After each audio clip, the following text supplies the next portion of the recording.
Amén, amén. Bueno, muchas gracias mis hermanos. Voy a empezar aquí voy a grabar en Zoom, aunque no, yo no uso el de Zoom. Básicamente lo que uso es el audio del teléfono, pero solo por si el teléfono fallara, no perder la charla de hoy. Hoy tenemos un tema al cual he llamado No hay justo. Y cuando estaba desarrollando este tema, lo había planteado, como les dije, como una predicación. Y la predicación, como les comenté, es diferente al estudio. El estudio se profundiza, la predicación es más general. Así que vamos a hacerlo tipo estudio. ¿Por qué? Porque este tema es un tema, aparte de que es un tema rico, nos va a ayudar a nosotros a comprender ciertos detalles importantes de lo que es lo que la Biblia dice de un justo, o cuando una persona es un justo, cómo se describe. Yo les voy a invitar a que vayamos a Romanos al capítulo 3. Ahí vamos a empezar en el verso 10 y vamos a ir pasito a pasito para tratar de sacar lo más que podamos a este texto. En Romanos capítulo 3, en el verso 10, creo que es un texto muy conocido. Dice así: como está escrito, no hay justo ni aun uno, no hay quien entienda, no hay quien busque a Dios. Esa línea que está ahí es una línea que nosotros tenemos que observar a profundidad. Cuando Pablo dice a los romanos, como está escrito, se está refiriendo al Salmo 14 y al Salmo 53. De hecho, el 90%, o diría yo casi el 95% de la teología paulina, donde usted sea que lo busque o lo encuentre, ya sea en los Gálatas, en los Efesios, ya sea que lo busque para los tesalonicenses, para los filipenses, no importa dónde lo busque, el 90-95% de la teología paulina está basada en los salmos. Por supuesto que abarca lo que es la Torá, los 5 libros del Pentateuco, pero los salmos salen justamente del pensamiento de Moisés descrito en los 5 libros del Pentateuco, lo que Dios le dio a Moisés por palabra. Es importante conocer esto, que son los salmos, la base teológica de Pablo, porque cada vez que Pablo diga como está escrito, entonces hay que ir a buscarlo a los salmos, principalmente. Ahí fue donde se mencionó por primera vez lo que Pablo está desarrollando dentro de la teología. Cuando él dice como está escrito, no hay justo ni aun uno, no hay quien entienda, no hay quien busque a Dios, esto me trajo a mí ciertas preguntas. Estaba escribiendo la enseñanza y me puse a pensar, y yo no sé si usted también lo ha hecho. El Señor dice que seamos santos como Él es santo, que seamos perfectos como Él es perfecto. Él nos pone esa medida a nosotros. Pero cuando yo vengo a Romanos y dice, Pablo a la iglesia que estaba en Roma, le dice, como está escrito, no hay justo ni aun uno, no hay quien entienda, no hay quien busque a Dios, entonces entra como una cuestión, como una pregunta que nos podríamos hacer. O sea, Dios nos pide que seamos perfectos como Él es perfecto, santos como Él es santo. Ahora lo vamos a abordar un poco más adelante a mayor detalle. Entonces la pregunta que podríamos hacernos nosotros, ¿por qué Dios nos pide eso si Él mismo está diciendo que no somos capaces de ser santos, ni somos capaces de ser justos, ni somos capaces de ser perfectos? De hecho, nosotros nacemos incapacitados para la justicia. El verbo presente aquí es muy diferente al verbo que se menciona cuando se dice que Job era justo, cuando Dios describe que Job era justo.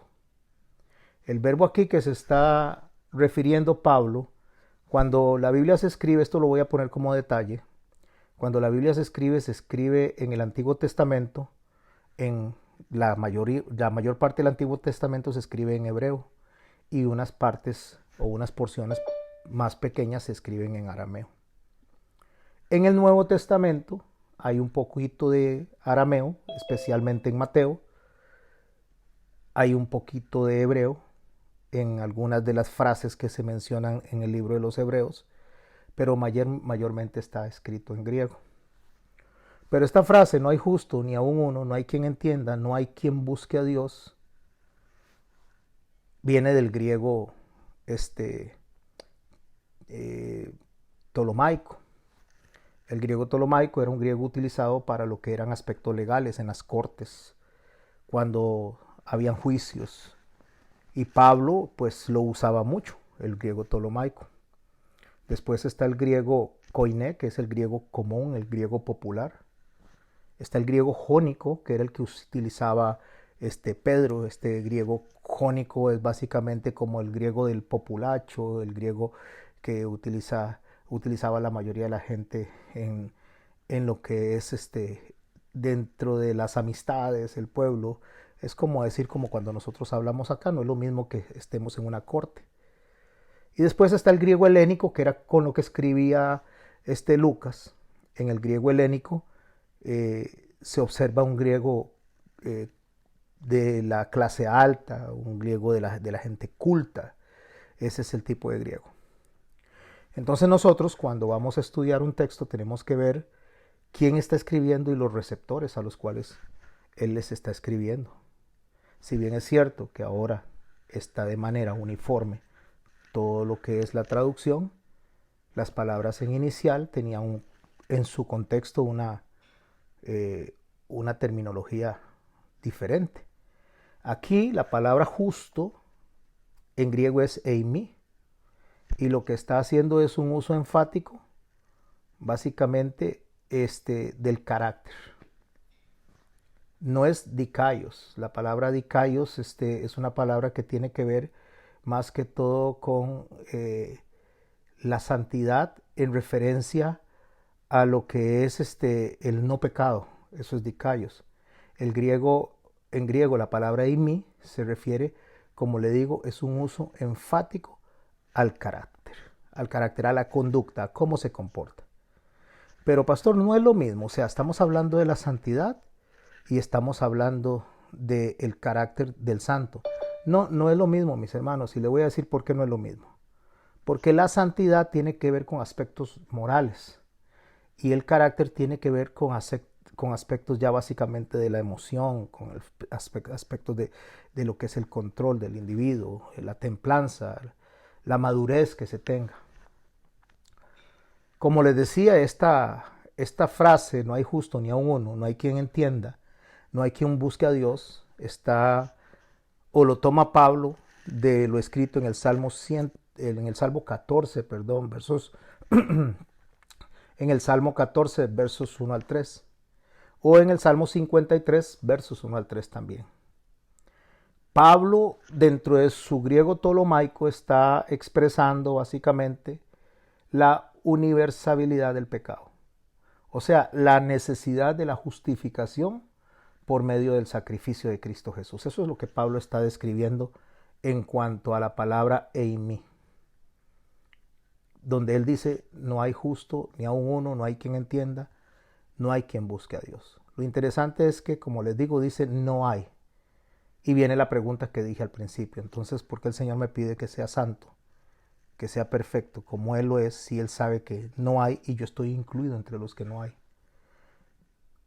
Lo que pasa es que cuando Pablo lo menciona desde lo que es la universalidad del pecado, lo que está diciendo es que todo mundo, todo el que nace en esta tierra, nace en una condición muerta, espiritualmente hablando. Nace en una condición de pecado. Pero si nos vamos a Job 1.1, Job va a recibir también una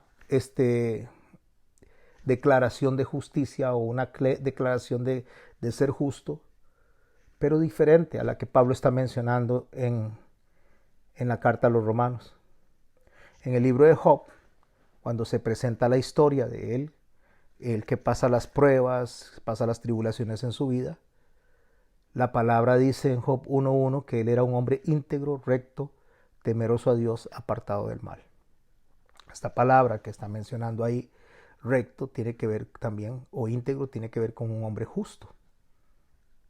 Y así a lo largo del libro de Job, nos vamos a encontrar que Job mantiene su fe en Dios, incluso en medio de las pruebas.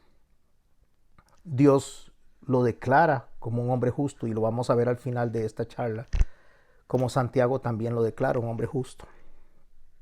Y dentro de esa declaración se mantiene íntegro hasta el final, y Dios viene y restaura su familia, restaura sus bienes, todo lo restaura.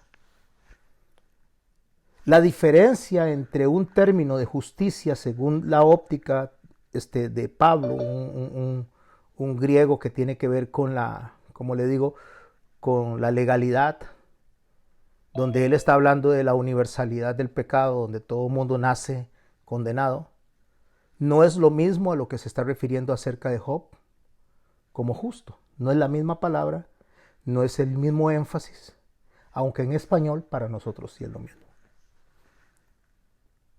En Romanos 3, donde leímos que no hay justo ni aún uno, en el 10 al 12, Pablo está hablando en términos, como le digo, generales de la condición humana. Mientras que a Job se le está diciendo justo en términos particulares. O sea, mientras que Pablo habla de la tendencia general de la humanidad hacia el pecado, en el caso que Moisés menciona a Job, y quiero darles un detalle, Job es el primer libro escrito de toda la Biblia. Antes de ser escrito el Pentateuco, Moisés había escrito el libro de Job.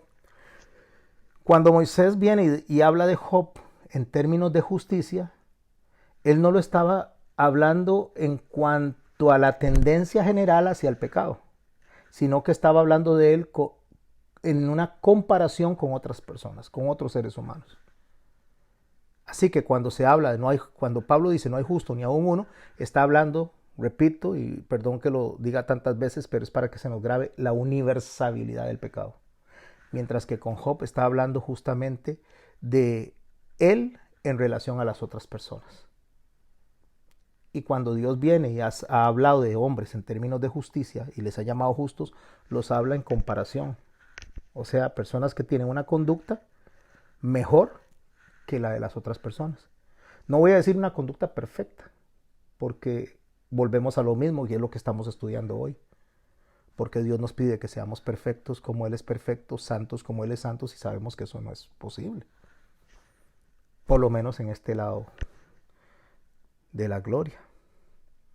Así que no hay una contradicción entre Romanos y Job, no hay una contradicción.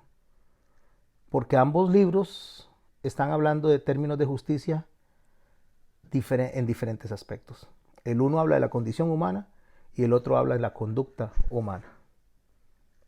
Espero haber quedado claro en esto, porque una vez que ya vimos esto, vamos a profundizar en la palabra desde la óptica de Pablo en Romanos. ¿Por qué? Porque ahí es donde yo tengo que preguntarme por qué Dios me pide algo a mí. Me pide que haga algo que es imposible. Entonces, ¿será Dios injusto? La respuesta, por supuesto, es jamás, de ninguna manera, diría Pablo. Pero sí debemos de estudiar para que cuando alguien nos pregunte por qué Dios aquí te pide que hagas algo que no puedes, y aquí entonces nos dice que estamos incapacitados para hacerlo. De hecho, un hombre que fue llamado justo fue Noé. Cuando Noé es descrito en el capítulo 6 del libro de Génesis, en el verso 9, y también en el capítulo 7, en el verso 1, se le llama a Noé varón justo. Pero cuando se le llama a Noé varón justo, no es en los términos legales que Pablo lo está describiendo como la condición humana. Repito, la condición humana, como nace el ser humano.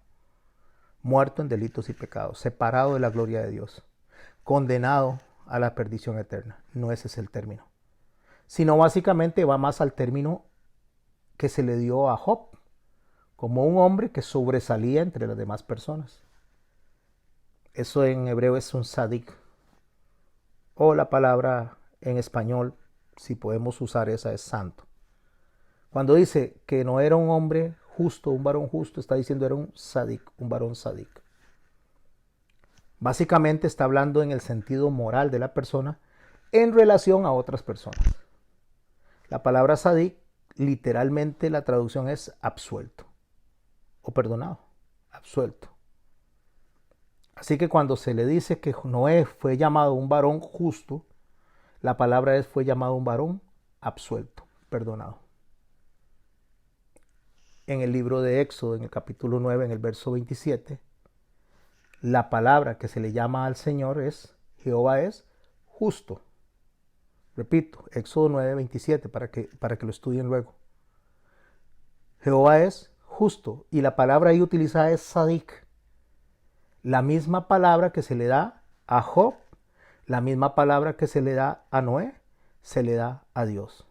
O al revés, la palabra que se le dice a Dios acá, se le da a las otras personas. Entonces, cuando dice Jehová es justo y yo y mi pueblo, o sea, mi pueblo y nosotros, dice Moisés, impíos, él está diciendo que Jehová es un sadik. En comparación con los demás, él es santo, él es moralmente absuelto, él no tiene condena, nada lo condena a él. Porque cuando el libro de Éxodo nos presenta la descripción de Jehová, nos presenta la descripción de Génesis, nos presenta la descripción de Noé, y Job nos presenta la descripción de Job como sadik, todos estos términos son términos de la moralidad humana, o sea, de la conducta del individuo en relación a otros individuos. Por eso es que cuando se habla de ser santo, se habla de ser apartado. O sea, usted tiene un grupo de personas, aparta una hacia un lado, entonces este es un sadik, absuelto. Estos están condenados, pero este está absuelto.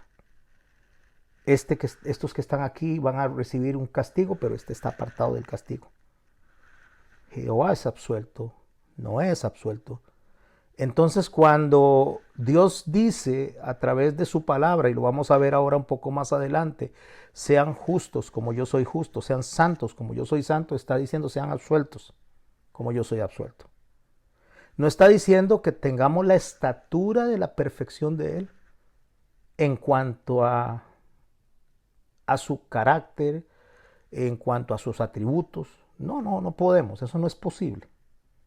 Está diciendo que de la manera que Él es absuelto, o sea, que Él no va a ir a ninguna condenación jamás, que Él no va a ir a un juicio donde Él sea hallado culpable jamás, dice, sean ustedes absueltos también como yo soy absuelto.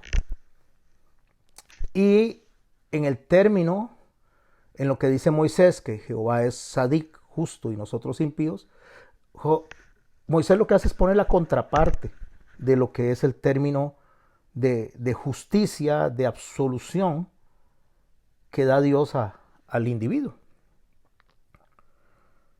Porque la palabra impío es rasha y tiene que ver con la moralidad del ser humano. Está moralmente mal. O sea, una persona rasha es una persona mala y culpable a muerte por lo que hace. Rasha. Entonces, yo creo y espero estarme explicando bien, donde vamos viendo que la palabra que Dios dice, sean apartados de la condenación, sean absueltos de la condenación, no sean activamente malos, no se vean culpables en relación a las demás personas, nos está hablando de una conducta moral. Mientras que Pablo, cuando está hablando de no hay justo, ni aún uno no está hablando de la conducta moral, sino de la naturaleza con la que nace el individuo. Pero Job, cuando viene y se empieza a relatar todo esto acerca de lo que es la justicia y la moralidad, Job hace una pregunta que nos tiene que hacer reflexionar a nosotros. Y tenemos que ir al lenguaje bíblico, tenemos que estudiar el lenguaje bíblico. Porque Job en el capítulo 4, en el verso 17, pregunta, ¿será el hombre más justo que Dios? Ok. Si ya entendemos que en el Antiguo Testamento, en el arameo, y también en el hebreo, la palabra que se refleja ahí tiene que ver con la conducta moral, apartándose de la conducta de otros individuos, y no tiene que ver con lo que es la justificación por condena, por la naturaleza pecaminosa. Estoy tratando de ser lo más claro posible. Ahora cuando vayamos a la charla, entonces, si hay preguntas, anótenlas ahí. La pregunta que hace Job en el capítulo 4, verso 17, dice, ¿será el hombre más justo que Dios? O la pregunta que se hace ahí, básicamente. en ese capítulo. Lo que él está preguntando, ¿puede ser el hombre moralmente más recto que Dios? Bueno, la respuesta es lógica. La respuesta es obvia. No. El hombre no puede ser moralmente más recto que Dios. ¿Puede ser el hombre absuelto como Dios? ¿Es absuelto? Sí, en Dios mismo. Estamos hablando de Cristo, en Jesucristo. Ahora la pregunta, vamos a ampliarla un poco más. ¿Estará el hombre absuelto como está Dios absuelto? O sea, inocente, declarado sin pecado o declarado no culpable. La respuesta es sí en Cristo Jesús. Porque cuando Dios nos perdona a nosotros, nos perdona por los pecados que teníamos, los que tenemos y los que haremos. Tenemos que venir a confesar los pecados no porque no hayamos sido perdonados por los pecados, sino para que nuestra alma reconozca nuestra condición pecaminosa, que es la que menciona Pablo a los romanos. O sea, esa es la condición en la que nacemos y nosotros tenemos la tendencia a pecar. Y como nosotros tenemos la tendencia a pecar, entonces nosotros necesitamos ser absueltos. Para ser absueltos necesitamos ser justificados, perdonados en la sangre de Cristo. Pero una vez que somos perdonados en la sangre de Cristo, entonces el Señor viene y nos dice, ahora sí, ya perdonados, ya absueltos, ya declarados no culpables, ahora tienen ustedes que demostrar una conducta. Y esa conducta es una conducta moralmente correcta, tratando de asemejarse a la conducta de Cristo. La carta a los romanos, o en la carta a los romanos, lo que Pablo dice después de que menciona que no hay justo ni aun uno, en el verso 12, estoy hablando de Romanos capítulo 3, él viene e indica, todos se desviaron. O sea, está hablando de una acción concreta de un género, o sea, de la universalidad de la conducta humana, como lo dije hace un rato. A unas se hicieron inútiles, no hay quien haga lo bueno, no hay ni siquiera uno. Y describe la condición del hombre, cómo nace el hombre. Sepulcro abierto es su garganta, dice, con su lengua engañan. Veneno de áspides hay debajo de sus labios. Su boca está llena de maldición y de amargura sus pies se apresuran a derramar sangre. Quebranto y desventura hay en sus caminos y no conocieron camino de paz. Y por favor subraya esa palabra. No conocieron camino de paz. Porque cuando Pablo está desarrollando el tema de la justicia y está hablando del conocimiento, Pablo está enseñando que si no es porque el Espíritu Santo venga y nos revele lo que es el pecado, como lo dice él claramente cuando dice, si la palabra no me dice lo que es codicia, yo no sabría lo que es codicia. Pero lógicamente que nuestra condición humana, una vez que sabe que hay algo que no hay que hacer, que no es correcto delante de Dios, entonces la condición quiere hacer lo incorrecto. Esa es la naturaleza pecaminosa del hombre. Eso es lo que se habla de la universalidad de la condición humana. Por eso en el verso 18 de Romanos 3 dice, no hay temor de Dios delante de sus ojos. Ahora vámonos al contexto de la carta a los romanos, desde donde lo aprecia, desde donde lo dice Pablo, desde donde lo toma Pablo, pero vamos a verlo en el Salmo 14, los versos 1 al 3, de ahí es donde sale la frase que menciona Pablo en Romanos capítulo 3. Dice así el verso 1 de Salmo 14, del Salmo 14. Dice el necio en su corazón. Ahí hay una palabra importante, necio. Ahorita vamos a ver qué es un necio. Dice el necio en su corazón, no hay Dios. Pero si Pablo está hablando de una condición de la naturaleza humana de nacimiento y Dios nos llama a nosotros a ser santos como Él es santo en cuanto a una conducta que sí podemos desarrollar nosotros, tratar de ser como Él, aunque no lleguemos a la estatura del varón perfecto, tratar de acercarnos lo más posible a esa conducta. David dice y desarrolla el salmo de esta manera: no hay quien haga el bien. Dice el necio en su corazón, no hay Dios, se ha corrompido, hacen obras abominables, no hay quien haga el bien. Jehová miró desde los cielos sobre los hijos de los hombres para ver si había algún entendido que buscara a Dios. O sea, Dios observó, Dios buscó a ver si había algún entendido. Y cuidado con confundirnos como que Dios no sabe. No, lo que el salmista está diciendo, lo que David está diciendo es que ante el escrutinio de Dios, en el que nadie se escapa, el verso 3 dice, todos se desviaron, a una se han corrompido. No hay quien haga lo bueno, no hay ni siquiera uno. Eso es lo que está diciendo Pablo, está refiriéndose a eso. Vean mis hermanos, tal vez en este momento la mente no esté bien centrada hasta que haga el cierre de esta enseñanza. Porque estamos claros que Dios es perfectamente santo, perfectamente justo. Pero nos llama a vivir una santidad y una justicia según lo que Él vivió como Jesús en su encarnación. Y eso viene de Levítico, el capítulo 19, en el verso 2 dice, habla a la congregación de los hijos de Israel y diles, santos seréis porque yo, el Señor vuestro Dios, soy santo. Somos seres imperfectos, creo que eso no lo ponemos a duda.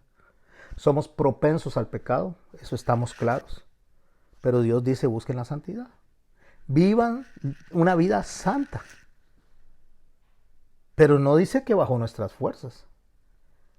Dice que vivamos una vida santa a través de la obra del Espíritu Santo en nosotros. ¿Qué es lo que nosotros como cristianos tenemos que creer? Que el Espíritu Santo nos ayuda a vivir de acuerdo a los estándares de Dios. Y ir siendo formados en el lapso de nuestra existencia, ir siendo formados a la imagen de Dios. Ahora, es muy importante tener en cuenta, mis amados hermanos y hermanas, que no es una expectativa inalcanzable. Es un llamado a buscar la perfección y la madurez en relación a nuestra comunión con Él. O sea, cuando estamos hablando que no es inalcanzable, lo que Dios está pidiendo es que tengamos una vida continua de transformación.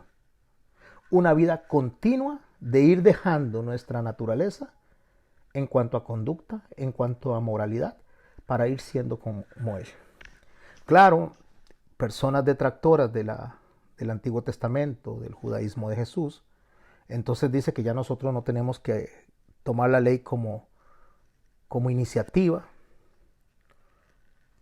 porque eso ya lo cumplió Jesús.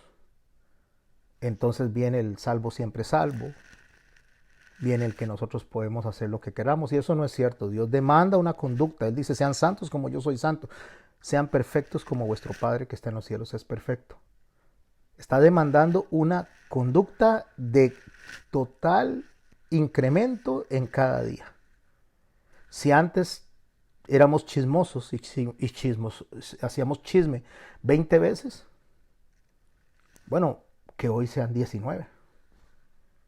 Que dentro de 2 años o 1 año ya tengamos 5 participaciones en el chisme.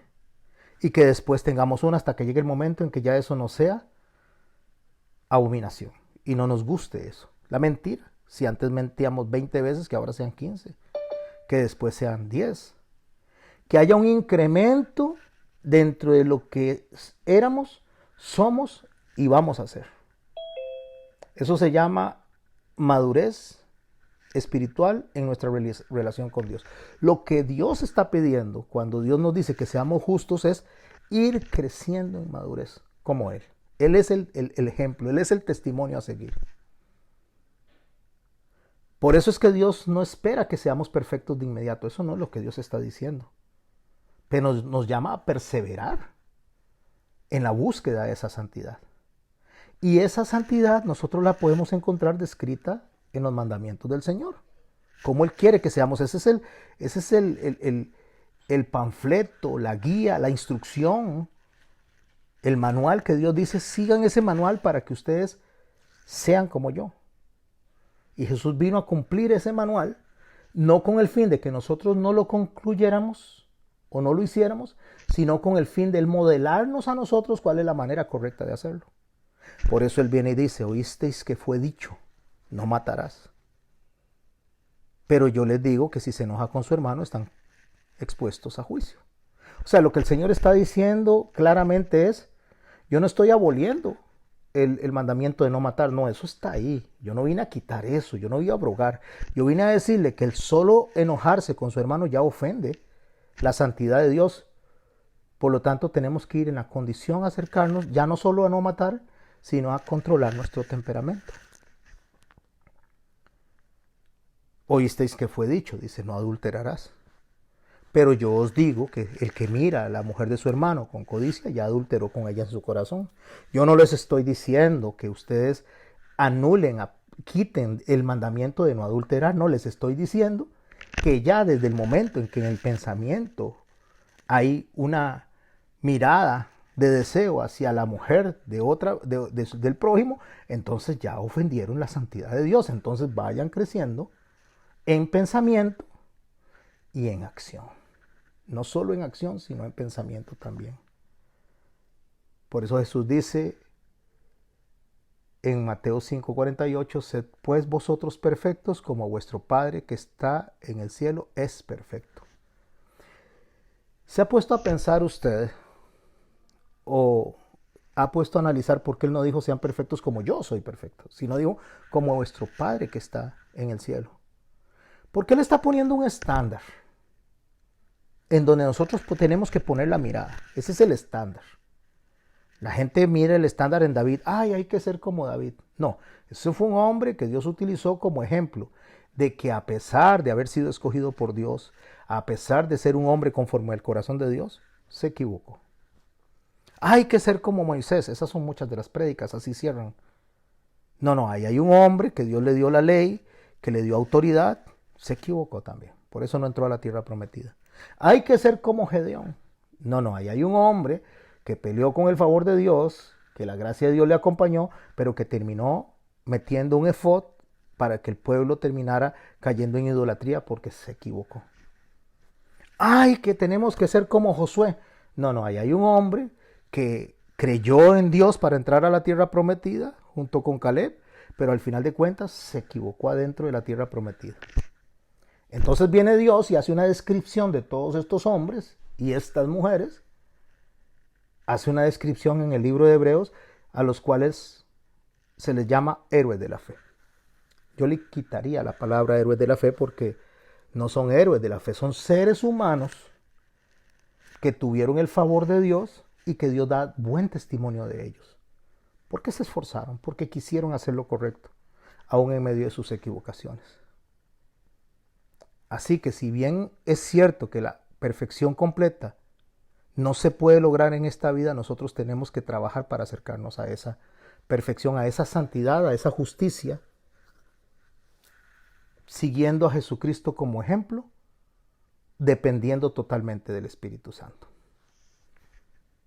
Porque ninguno de los hombres de la Biblia, ninguna de las mujeres de la Biblia, ninguno de los pastores que ustedes conozcan que viven en santidad, ninguno de los, voy a llamarles apóstoles, ellos se llaman a sí mismos apóstoles, pero ninguna de esas personas que se llaman a sí mismos, por muy buen testimonio que den, son el modelo a seguir. El modelo a seguir es Jesucristo.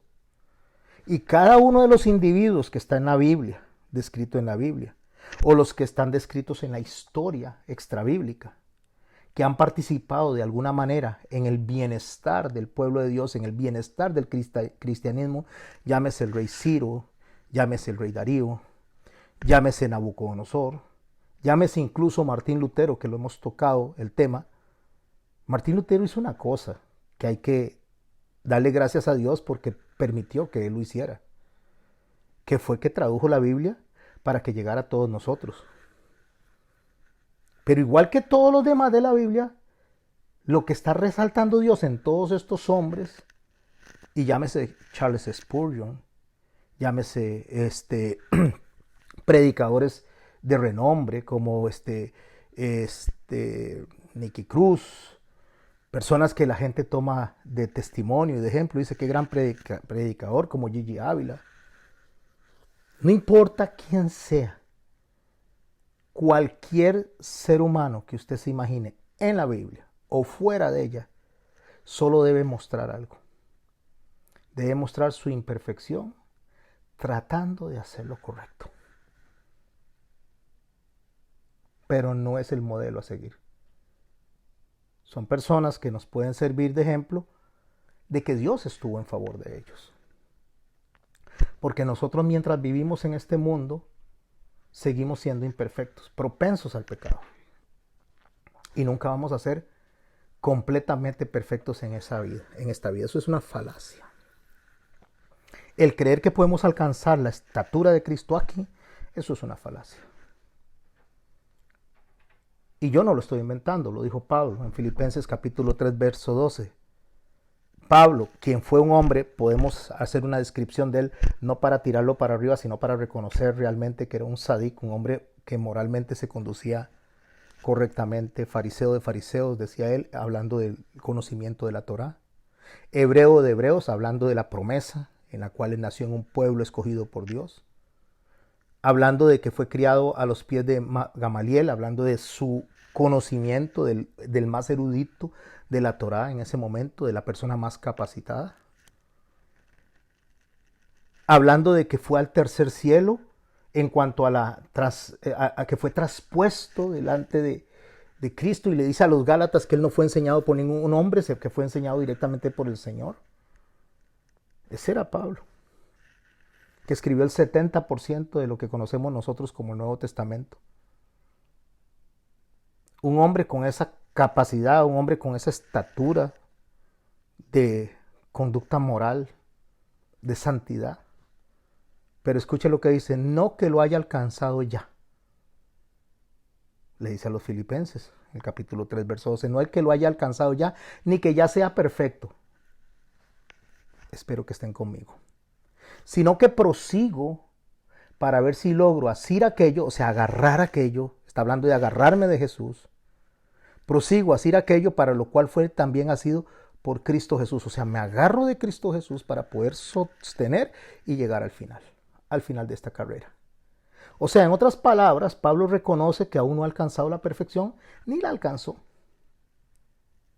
pero que seguía trabajando en ese objetivo, con la ayuda de Cristo y del Espíritu Santo. En resumen, mis hermanos, la perfección completa no se alcanza, ni se alcanzará en esta vida. Mientras tanto, nosotros como cristianos tenemos que seguir creciendo, luchando, esforzándonos en santidad, en madurez. Si antes caíamos 7 veces, mañana caigamos 6. Si al mañana caemos 6, pasado mañana caigamos 5. Y cada vez acercándonos un poquito más a la conducta correcta. Dependiendo del Espíritu Santo. Para que nos vaya transformando a su imagen. Pero cuidado, porque podría esto traernos excusas. Y decir, es que como soy humano y peco. Por eso David cita esto en el Salmo. Porque David no está hablando, David no está concluyendo en el Salmo de una idea de un necio desde su intelectualidad. O sea, no está hablando David desde el conocimiento. El necio no es del conocimiento. Porque básicamente es algo más moral que intelectual. Es de su conducta, no de lo que sabe. Usted y yo podemos saber toda la Biblia, podemos saber qué significa necio, que necio es una persona que dice la palabra de Dios, necio es el que dice no hay Dios. Y ahorita voy a profundizar, como les dije hace un rato, en esto. David no tiene en mente una persona que no tenga el conocimiento, no está hablando de alguien inteligente o no inteligente. David está hablando de una persona que rechaza la conducta que Dios pide, aún conociendo lo que Dios pide. Por eso él dice que el necio es el que dice no hay Dios. Pero esto es básicamente el que dice no hay Dios para mí.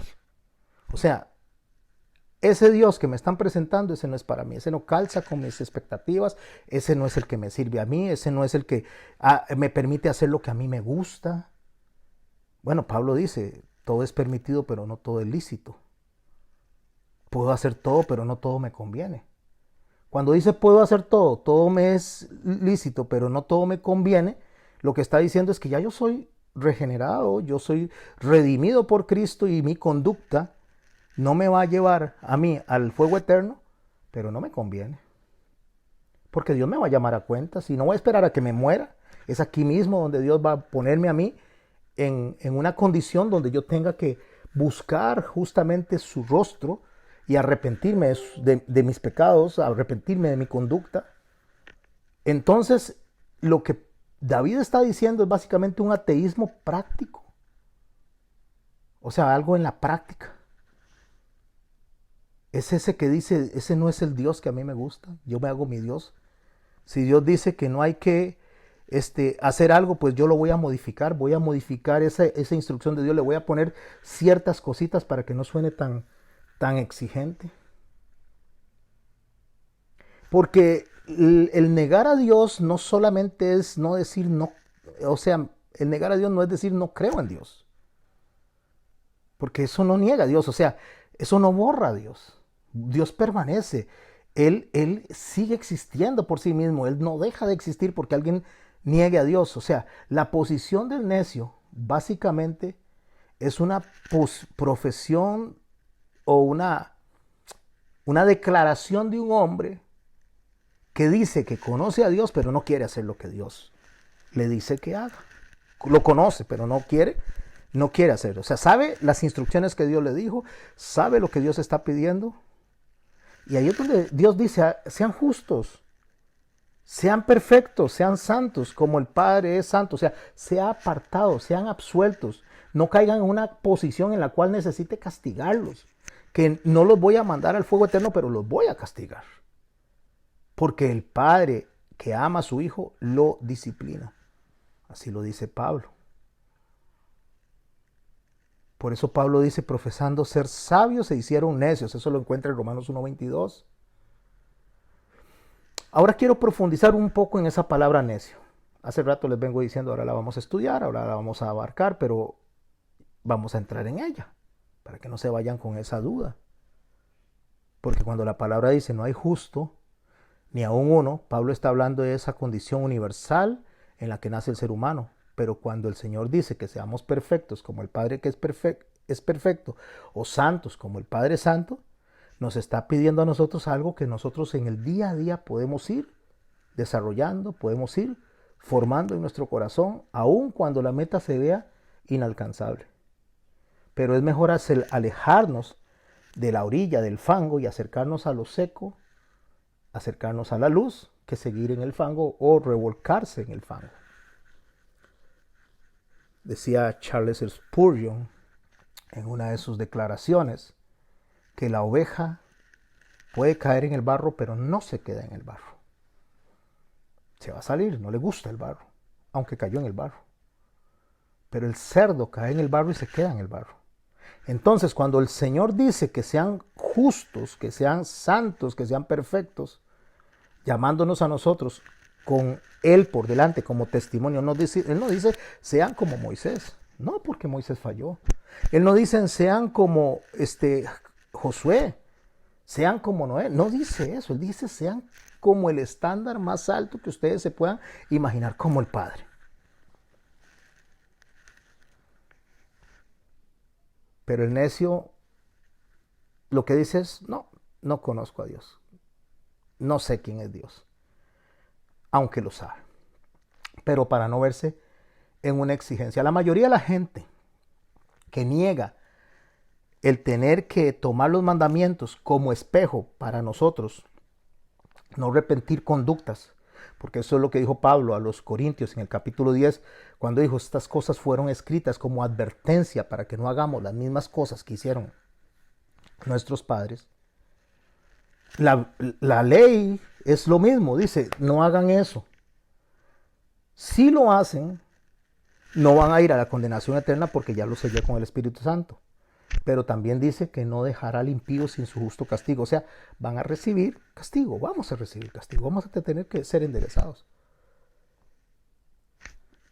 ¿Cómo hacemos para personificar esa palabra, para poder entender realmente esa palabra necio de una manera más clara, más profunda, en la cual yo pueda preguntarme, ¿y me estoy comportando yo así?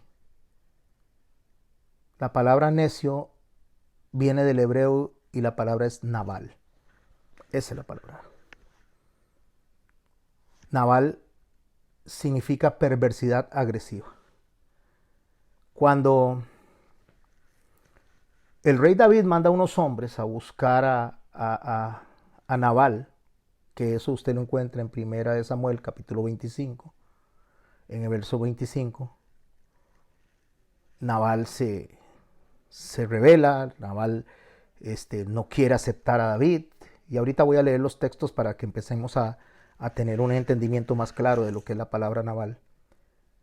Y cuando David envía a los siervos para pedirle a Nabal que los asista,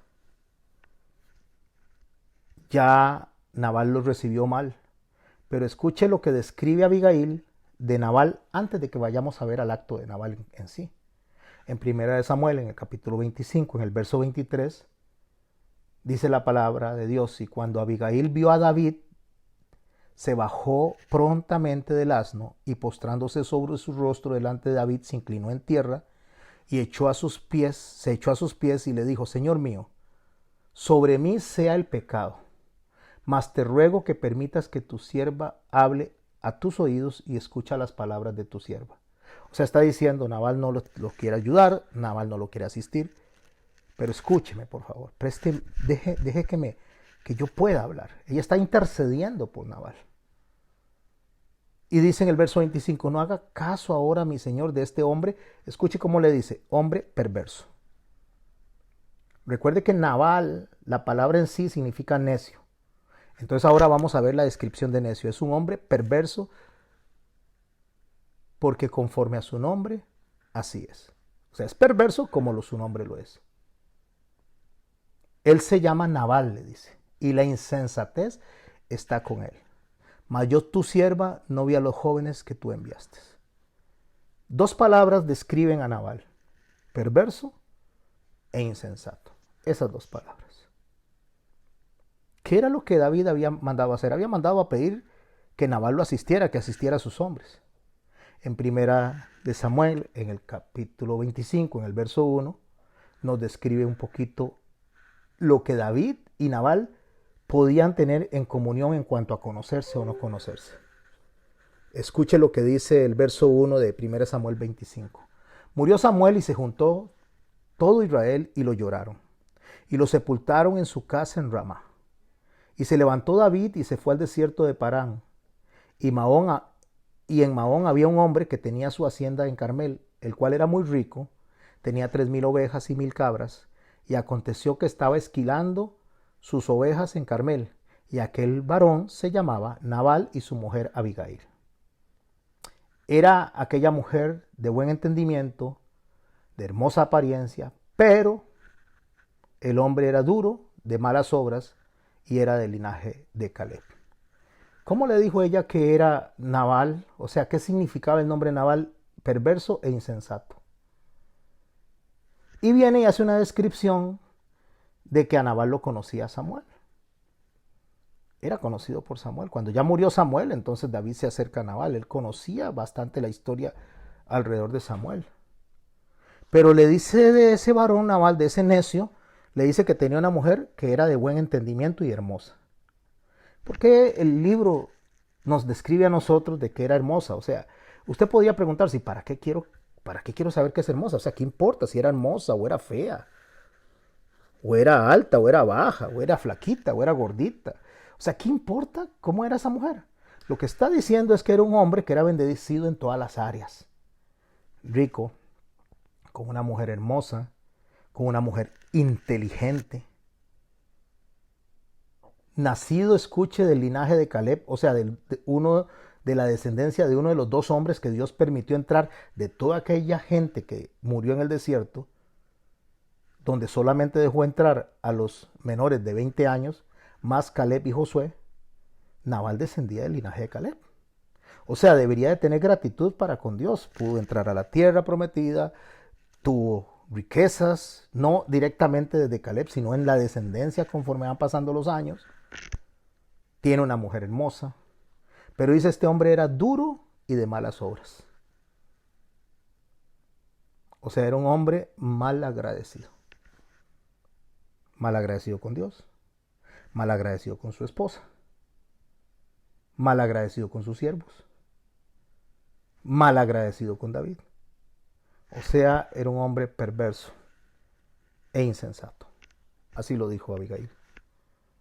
Y dice el verso 4, y oyó David en el desierto que Nabal esquilaba sus ovejas. Entonces envió David a 10 jóvenes y les dijo, subid a Carmel e id a Nabal y saludadle en mi nombre y decirle así. Escucha ahora la conducta moral de Nabal. David le manda el mensaje. Este es el mensaje de David. Sea paz a ti y paz a tu familia y paz a todo cuanto tienes. Le está hablando, escuche, el hombre que fue ungido por Samuel para ser rey. Le está hablando el hombre que Dios escogió para guiar a todo ese pueblo. Y le está llegando con bendición. Sea la paz para ti, para tu familia y todo lo que tienes. Eso es la bendición que le lleva a David. Y le dice, he sabido que tienes esquiladores. Ahora tus pastores han estado con nosotros. No les tratamos mal, ni les faltó nada en todo el tiempo que han estado en Carmel. O sea, mientras David andaba haciendo guerra, mientras David andaba en las áreas de Carmel, él no tocó nada de lo de Nabal. Respetó lo de Nabal. Por eso entonces le dice a David en el verso 8, pregunta a tus siervos y ellos te lo dirán. Hallen por tanto estos jóvenes gracia ante tus ojos. O sea, le estoy hablando por estas personas, por mis siervos, para que los asista, para que les dé de comer, para que los proteja. Porque hemos venido en buen día, te ruego que de lo que tuvieres a tu mano, a tus siervos y a tu hijo David les des pues. Cuando llegaron los jóvenes enviados por David con ese mensaje, le dicen a Nabal todas las palabras en nombre de David, eso dice el verso 9, y callaron. O sea, le dicen a Nabal, Nabal nos manda David, nos dice que hemos cuidado de sus siervos, hemos cuidado de las cosas de ustedes, han recibido nuestra protección, ahora tenemos hambre, queremos comer. Y escuche lo que le dice Nabal. Recuerde que el necio dice no hay Dios. Aunque sabe el necio que Dios sí existe, que Dios nos ha bendecido, que Dios nos da la lluvia, que Dios nos da el sol, que Dios nos da el alimento, que Dios nos da la vida, que Dios nos da la respiración, que Dios nos permite tener hijos, tener comida, tener casa, tener trabajo. Pero es un mal agradecido. El necio es un mal agradecido con Dios. Que si hace calor, que qué calor. Que si hace frío, que qué frío. Que si come arroz y frijoles, ¿por qué solo arroz y frijoles? Pero si le dan carne, ay, que no quiero carne. Pero si le dan pollo, que no quiero pollo. Nunca está contento. Y si Dios le manda a acercarse a Él y ser perfecto como Él, según nuestro Señor Jesucristo, a que oremos, a que nos integremos en la familia de Él. No, eso no me gusta. No me gusta su iglesia, no me gustan los hermanos son unos pecadores. Y volvemos hagámonos la pregunta, ¿qué es lo que dijo Pablo? En cuanto a lo que es la justicia o en cuanto a lo que es el pecador, no hay justo ni aún uno. Pablo estaba hablando claramente de esa universalidad de la condición humana. No, es que los hermanos se equivocan, es que las hermanas se equivocan, es que los hermanos y las hermanas hablan más de la cuenta, son unos chismosos. No, yo no quiero nada con esa gente. Y Dios dice que nos amemos los unos a los otros, lo sabemos. Dios dice que nos perdonemos, lo sabemos. Dios dice que en nuestra unidad el mundo va a creer que Él fue enviado por el Padre, lo sabemos. Pero el necio dice, no hay Dios. ¿Sabe qué dijo Nabal? A los que envió David, le dice, ¿quién es David? ¿Quién es el hijo de Isaí? Qué interesante, porque el mensaje no decía que él era hijo de Isaí. El mensaje decía que ellos venían en nombre de David a pedir asistencia, a pedir apoyo, a pedir alimentación en nombre de David. No decía que venían en nombre del hijo de Isaí. Pero ¿por qué Nabal dice quién es David y quién es el hijo de Isaí? Porque lo conocía. Y todavía viene y dice, muchos siervos hoy huyen de sus señores. Y pregunta a Nabal, ¿he de tomar ahora yo de mi pan, mi agua y la carne que he preparado para mis esquiladores y darla a los hombres que no sé de dónde son? Igual que la conducta que tenemos los seres humanos cuando tenemos que asistir a las personas que Dios nos está llamando que asistamos. ¿Pero por qué? Si esto es mío. O sea, yo trabajé por lo que tengo. ¿Por qué tengo que estar compartiendo? ¿Por qué tengo que ser generoso? ¿Por qué tengo que asistir? ¿Por qué tengo que apoyar a los hermanos o a las hermanas? ¿Por qué tengo que hacer eso? Si yo me lo gané. No se lo ganó. Eso es una bendición de Dios, porque Santiago dice que todo lo bueno viene de Dios. Nosotros no tenemos nada, todo lo que nosotros recibimos es la pura bondad de Dios. Por eso Abigail le llamó a Nabal perverso e insensato. Así fue como le llamó. Perverso e insensato es un acto contrario a la moral, a la mente del justo. ¿Qué es un perverso?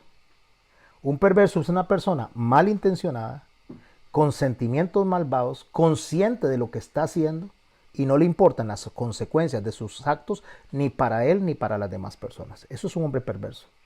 Nabal sabía lo que estaba haciendo, sabía quién era David, sabía que era el hijo de Isaí, sabía que le había hecho bien, pero no le importaba. No le importaban las consecuencias. Insensato es una persona que, que lo que hace es, más o menos es adolecer del sentido común. O sea, ¿qué dice el sentido común? Este es el rey, este es el que va a quedar de rey, tenemos que apoyarlo a él. Nosotros, mis hermanos y mis hermanas, podríamos ser necios sabiendo que Dios es el Señor, que nos dice que seamos como Jesús. Jesús dice que obedezcamos sus mandamientos. Jesús dice que el que ama al Padre obedece sus mandamientos, que el que le ama a Él obedece sus mandamientos, que el que le ama a Él ama a su iglesia, que el que ama a Él ama a sus hermanos, y nosotros digamos, no, esto no es conmigo. Eso no es el Dios que a mí me gusta. A mí me gusta ser solitario, me gusta ser, no me interesa la iglesia, no me interesan los hermanos, no me interesa congregarme, no me interesa absolutamente nada. Yo soy yo, sabiendo lo que Dios nos está demandando y lo que Jesús nos está demandando. Ah, pero me está demandando eso, no, esos mandamientos ya pasaron, no me interesan esos mandamientos, eso era para los antiguos, ya Jesús me salvó, salvo siempre salvo, yo estoy feliz así como estoy. Entonces en esa posición, el insensato vuelve a cometer los errores una y otra vez. En Proverbios, en el capítulo 26, en el verso 11, el Señor dice acerca de la conducta del insensato que el hombre básicamente se comporta, Proverbios 26:11, perdón, en Proverbios capítulo 14, verso 16 dice que el sabio teme y se aparta del mal, mas el insensato se muestra insolente y confiado. Insolente y confiado. ¿Cómo inicia Pablo o cómo describe Pablo al necio, pero desde su naturaleza pecaminosa, desde la creación, desde la caída de Satanás? No hay justo ni aún uno.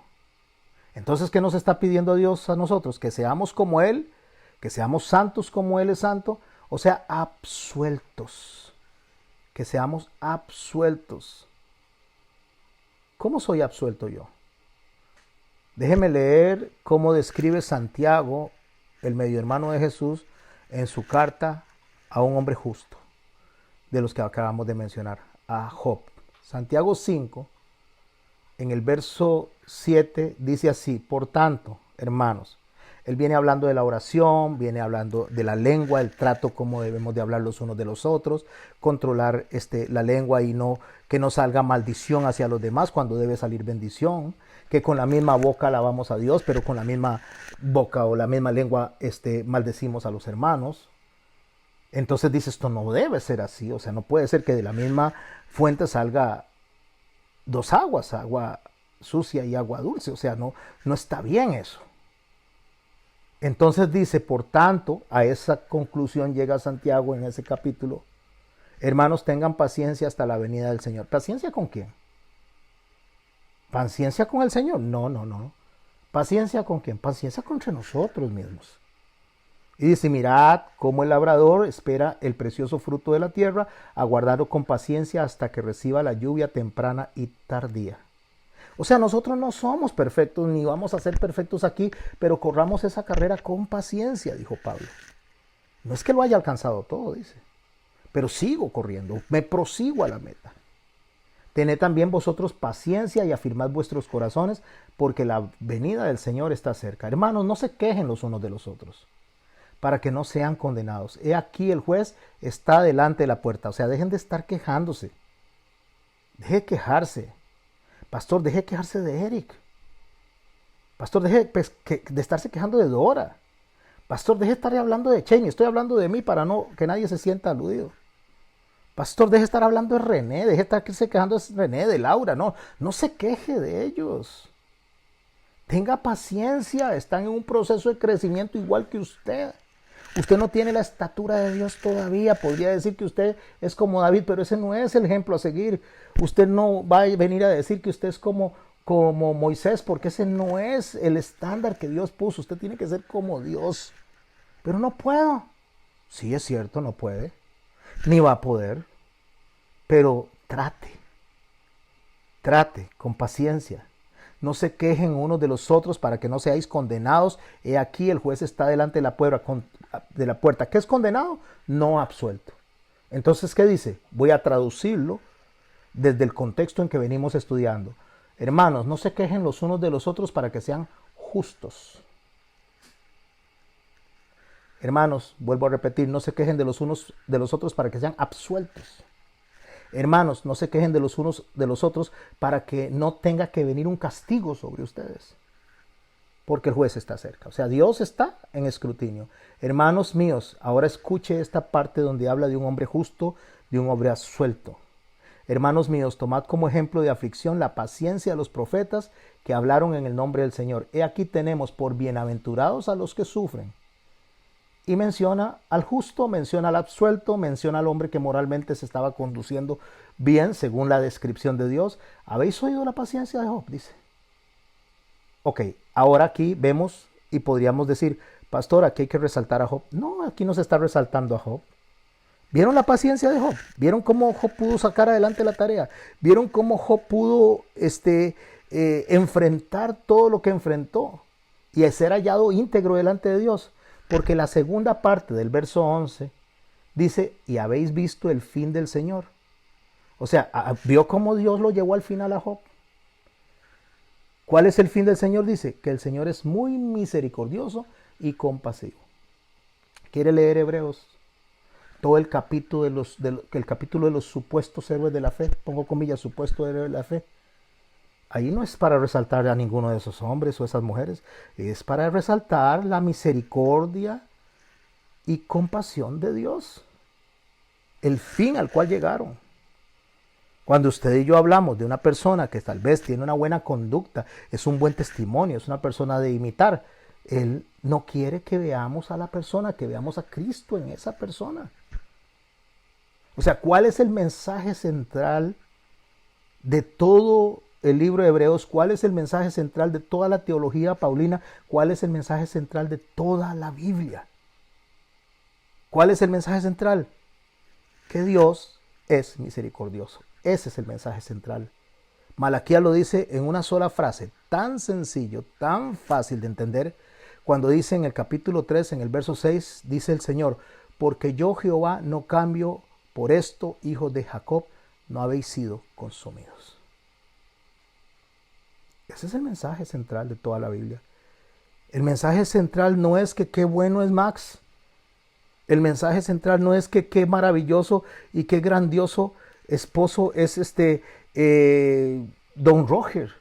El mensaje central no es que qué mujer tan obediente y tan sumisa es Charol. El mensaje central no es decir qué bien enseña y que predica el pastor Alejandro. El mensaje central no es que qué bien cuando escuchamos a René cómo ha crecido. Ese no es el mensaje central. El mensaje central es qué misericordioso ha sido Dios con todos nosotros. Que a pesar de que, como dice el texto en Romanos 3, cuando dice que nosotros tenemos una conducta general universal que viene de la pecaminosidad con la cual nacemos, el Señor nos llama a ser justos, moralmente competentes, moralmente delante de los otros, para ser apartados. ¿Y por qué somos apartados? ¿Porque somos mejores que ellos? No, porque somos apartados para hacer lo que Dios nos manda. Y quien ama al Padre, ama sus mandamientos. Y quien ama al Hijo, ama sus mandamientos. Y quien es familia de Cristo, es porque obedece sus mandamientos. Pero el necio, el insensato, igual que Nabal, conoce quién es Dios, que Dios es exigente, que Dios dice por aquí se camina y dice no hay Dios. ¿Cómo lo dice? Literalmente, no diciendo estos mandamientos no, este sí, esto no, yo los escojo. Este me gusta. Me gusta la parte donde Dios me bendice. Esto me gusta. Esto no me gusta, donde Dios dice que tengo que dejar esa conducta, eso no me gusta. Entonces me voy haciendo un Dios a mi medida, a mi manera. Y eso se llama idolatría. Porque no es el Dios que nos han predicado, no es el Jesús que ha sido predicado, sino el que yo me voy a construir. De la misma manera que se construye cualquier estatuilla para poder arrodillarse delante de ella. Tienen oídos y no oyen, tienen ojos y no ven. Por supuesto, porque a la estatuilla le pido lo que me da la gana. La estatuilla no va a hacer nada porque no tiene vida, pero no me va a castigar ni me va a dar. Pero ¿sabe quién es el que nos da a pesar de lo que somos nosotros? Dios, que bendice a justos e injustos. Cuando viene la lluvia y cuando sale el sol, con un solo propósito, que lleguemos a reconocer que Él es bueno, que Él es misericordioso y que Él es el único digno de adorar, que Él es el único que merece toda la gloria. Y por eso el Apocalipsis cierra con un hombre que fue traspuesto delante de Dios, que fue traspuesto al fin de los tiempos, al fin de los siglos, y cuando vio al que estaba sentado en el trono, que tenía el libro en su mano derecha, listo para ejercer los juicios, y él volteaba a ver para todo y dice, no sea yo ninguno digno de abrirlo ni de mirarlo, el libro. Y cayó de rodillas, llorando, tristemente, porque no había ninguno digno. Pero se acercó el ángel y le dijo, mira, ahí está el león de Judá, la raíz de Isaí. Ahí está el único digno, ahí está el que puede abrir el libro, Jesucristo. Por eso la Biblia tiene un montón de gente santa, tiene un montón de gente moralmente esforzada para sacar adelante la tarea. Porque Dios le dijo a las personas de esa Biblia y a usted y a mí, esfuérzate y sé muy valiente, y yo estaré contigo todos los días de tu vida. Oremos, mis hermanos. Padre Santo y bueno, te damos gracias por lo que hemos aprendido hoy, por la bondad con que tú vienes a nuestro corazón a través de tu Santo Espíritu. Señor, gracias porque a pesar de nosotros, de nuestras conductas, de nuestros pecados, Señor, de nuestra insensatez, de nuestra depravación, Señor, a pesar, Señor, de no tener afín el oído hacia lo que tú quieres, constantemente estás llamando a nuestra puerta, a nuestro corazón, y hoy un día más has tocado nuestro corazón y nos has llamado, Señor, a ser justos. Aun cuando sabemos que no hay justo. Porque en ti, Señor, y siguiendo, Señor, tu hermoso ejemplo, es que podemos ser vistos como justos, aun cuando no lo somos. Porque eres tú, Señor. Eres tú el que está lleno de misericordia y de compasión. Gracias, Padre bueno y santo. Gracias, Señor Jesucristo, y gracias, Espíritu Santo. Amén. Te bastó con sanarme las heridas cuando me encontraste aquella vez tan moribunda. No solo te conformaste con levantarme, ahora sé que tienes arte para saber cómo restaurarme. Que mis piezas han quedado tan pegadas como roca en la montaña cuando a tu nombre mi voz clamó. Y al mirar atrás es como despertar de un sueño tan amargo que me hizo llorar. Y mis ojos se pudieron abrir cuando llegaste tú. Y al ver la cicatriz de lo que hiciste en mí, al mirarme en el espejo puedo sonreír. Hoy puedo brillar y al mundo hablar, porque has demostrado tu arte en mí.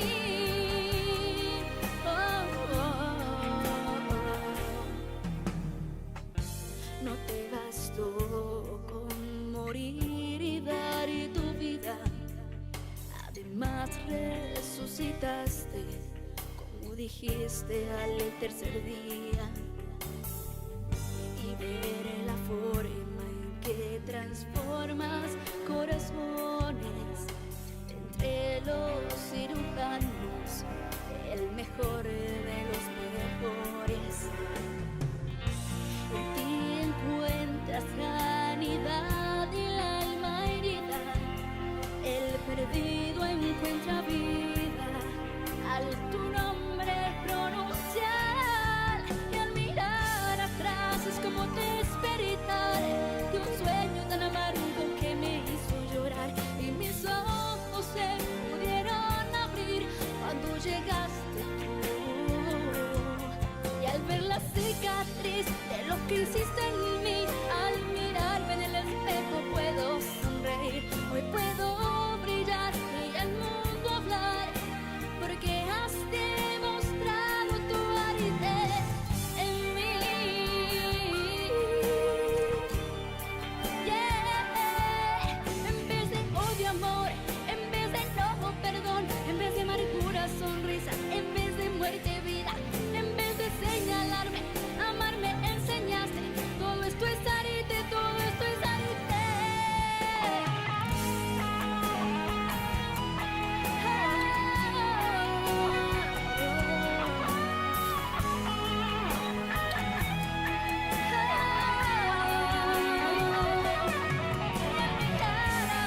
Es como despertar de un sueño tan amargo que me hizo llorar. Y mis ojos se pudieron abrir cuando llegaste tú. Y al ver la cicatriz de lo que hiciste en mí, al mirarme en el espejo puedo sonreír. Hoy puedo brillar y al mundo hablar, porque has demostrado tu arte en mí.